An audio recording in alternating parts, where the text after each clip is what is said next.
Hello and welcome to the TTI Distribution Download, the podcast where we talk about all things happening in the world of electronic components with the specialists of TTI. Hello everybody and welcome to our third podcast in the series with Harwin and TTI. Joining me again today is Jessica Knight, VP of Sales North America. Welcome Jessica, and good to have you on again. Thanks John for having me.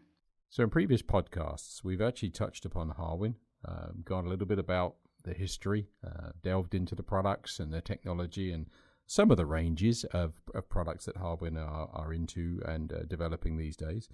If we were to look at other aspects of our business or even our industry, is there anything else you'd like to cover? Yeah, I actually appreciate you giving me this opportunity to touch on a topic that I'm very passionate about, which is women in STEM. I'm an advocate for women in the industry, and I volunteer for an organization called Women in Electronics. I'm very thankful to work for a company like Harwin, who has the same values and who also supports similar women in STEM initiatives. So certainly most of our listeners are going to be very familiar with women in electronics, but I think STEM may well be a new word for some people on this podcast. Why don't you give us an explanation of what that is? STEM is an acronym that stands for Science, Technology, Engineering, and Mathematics. It refers to an interdisciplinary approach to education and careers that integrates these four fields. And what exactly is the challenge for women in STEM? So across the global economy, men are still more likely than women to be in senior roles, and especially the roles at the top of organizations. This is even more true in STEM, where there are particular challenges to recruit and retain females to the workforce. Although STEM fields are widely regarded as critical to national economies, for most countries, no matter their level of development, they haven't achieved gender equality in STEM. We also know that less than a third of female students choose to study higher education courses in subjects like math and engineering, and only 16% of engineers are women. So at the same time, even when they make it in STEM companies, women often earn less than their male counterparts, even though they have the same level of education and experience. So firstly, maybe looking at the industry side of things, is what can the industry do to help? So, we need better links between industry and academia that showcase the roles that women can play in STEM. We could also establish mentorship initiatives that connect women students with STEM professionals who can provide invaluable insights and guidance. By highlighting role models who have overcome challenges, companies can inspire young girls to pursue their passion for STEM. And maybe winding it back even from the industry to an individual level, what can we all do to help? Right. It's not just about the industry. The problem starts early, whether it's traditional attitudes and stereotypes of STEM roles that are reinforced by parents and schools or unconscious bias among teachers and recruiters.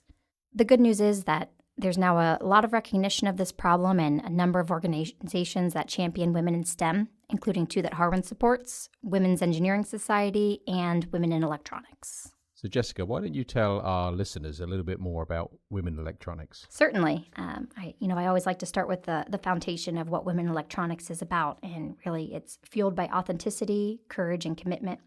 Women in Electronics, or WE as it's also known as, is a community of progressive leaders at all stages of their careers dedicated to expanding the opportunities for women in the electronics industry, industrial industry, and all related markets. The organization has 4 common goals. The first being to empower women through virtual discussion groups and in-person networking. The second is to develop women through professional and personal leadership development programs. The third is to advocate through professional career coaching and mentorship programs. And then lastly, really just to celebrate the accomplishments and the advancements of women. Thanks, Jessica. I'm sure we can all agree those 4 points are very important and very key. I know there's something else that you'd like to get into a little bit. I know you're something you're very proud of, and that's your status as a volunteer in this organization. So why don't you tell us a little bit about that? Yeah, so I've been volunteering for Women in Electronics for, I think, 6 years now. And I first became involved by leading a local chapter where I live in Southern Ohio, where local members get together to network and give back to the local community.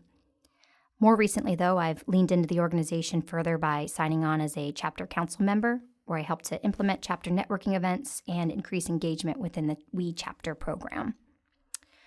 But as you said, my involvement with Women in Electronics is an aspect of my career that I find very fulfilling.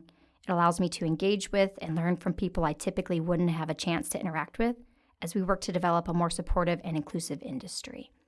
So I'm thankful to work for a company like Harwin and to partner with a company like TTI that also see the value in supporting an organization like Women in Electronics. Absolutely. And so talking about Harwin itself, why don't you explain to us how they go about supporting women in STEM? Yeah, so at Harwin, really, we recognize that we can play a key role in supporting women in STEM.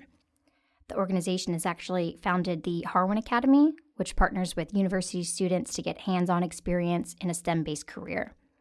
10% of our workforce actually comes from this academy, and a big focus for us is to attract young women to the program. Harwin also understands the importance of supporting organizations that bring attention to the subject and actively work to make change.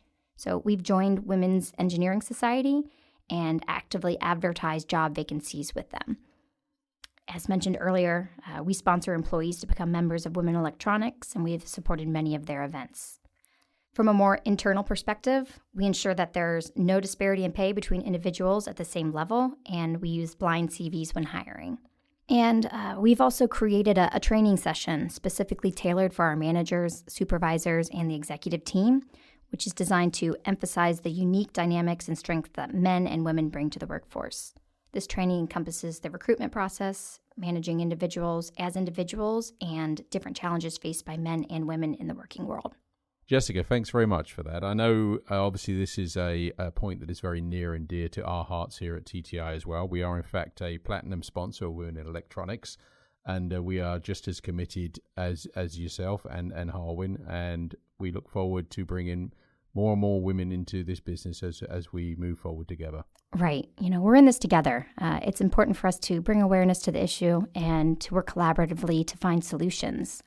I'm, again, very thankful to work for Harwin and to work in partnership with TTI, two companies that really understand the issue and hold the same values. Thank you, Jessica. And that's the end of our podcast. I thank you very much for broaching this subject and being on with us today. Thank you, John. It's been great being here. I appreciate your time.